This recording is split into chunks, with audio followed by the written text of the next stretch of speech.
This is your wake-up call. This Guy's Garage. Like and subscribe. Oral questions. Question orale, the Honourable Leader of the Opposition. Mr. Speaker, Parliament had a vote of non-confidence in David Johnston, the chalet buddy and ski buddy of the Prime Minister, member of the Trudeau Foundation, someone the Prime Minister appointed to investigate Beijing's interference. David Johnston said in answer to the vote that he doesn't work for Parliament, he works for the government, the Prime Minister, and that's exactly the problem, Mr. Speaker. Only 27% of Canadians trust him to do this work. Will the Prime Minister finally fire David Johnston and appoint an independent judge for an independent inquiry? For public safety.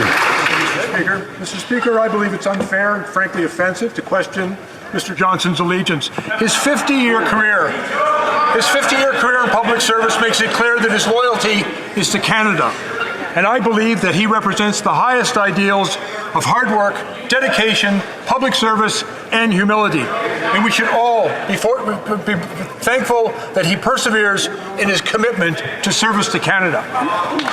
The Honourable Leader of the Opposition. I'd like to thank the Minister of Emergency Responsiveness for his briefing yesterday with regards to the wildfires. I know that Premier Houston and other provincial leaders have been working hard to protect public safety, to save lives, and minimize damage to property. Would the Minister please rise and give us an update, since the Government of Nova Scotia has asked for assistance, would he give an update on what assistance the federal government will provide? The Honourable for Emergency Preparedness. First of all, I thank the Leader of the Opposition for the question and also for attending that briefing. In an emergency when all Canadians' safety is threatened, it's all hands on deck, and it's important that we work together.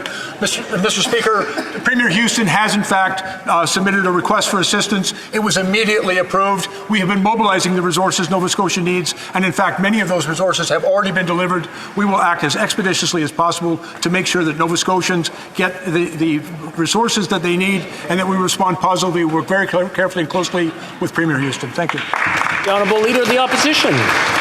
Newfoundlanders and Labradorians are in shock today that the Bay du Nord project is now being delayed by 3 years, maybe forever. This government killed 2 pipelines, bungled and massively overspent on a third, killed the Tech Frontier mine, blocked 14 or 15 massive natural gas liquefaction projects that are necessary to fight global climate change. Will this government remove its gatekeepers so that Newfoundlanders and Labradorians can bring home energy production to their province and our country? The Honourable Minister of the Environment. Thank you, Mr. Speaker. As the Leader of the Opposition well knows, that project, I approved myself that project just last year. And as the company has announced yesterday, they are putting the project on pause for 3 years because of market conditions. So that's their decision, that's the company's decisions, and we will take it as it is. Thank you, Mr. Speaker. Honourable Leader of the Opposition. Whenever this government henpecks to death a natural resource project, they force the company to claim it has something to do with market conditions. They do that by threatening them to do more damage on other projects. We know they did that with TransCanada's national pipeline, claiming that it was the daily price of oil that had caused the company to cancel a project that would have been in place for more than half a century. We know that the price of oil has been stable now. We know that the energy demand is going to be continuing for at least half a century.